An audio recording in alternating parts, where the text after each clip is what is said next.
یکی از علمای شاخص کردستان که آقای ماموستا لقمان امینی که یکی از ائمه جمعه هم هست در کردستان، به هر حال بازداشت شدند ایشون و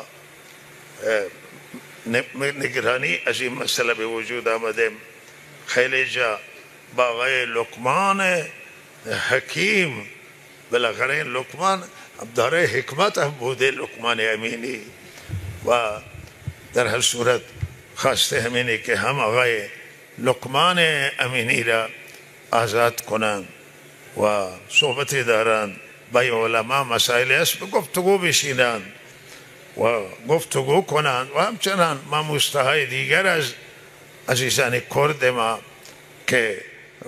مشکلات مردم، مسائل مردم مطرح میکنند از تریبون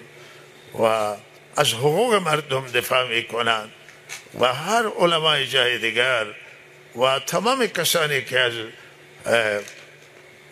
بالاخره از حقوق مردم دفاع میکنند شایسته است که با این نوع انسانها بشینیم به مذاکره، به گفتگو بشینیم و از راه گفتگو مسائل پیش ببریم. بهترین سیاست، بهترین راه همینه که افراد سیاسی و افراد که به هر حال انتقاد دارند و خواهان تغییرات هستند و به هر حال با اینا گفتگو بشه و تمام توجه به سوی تغییرات باشه که رضایت همه ملت بگیره و مشکلات ملت حل بکنه. بهترین سیاست هست که در درون کشور ما داشته باشیم.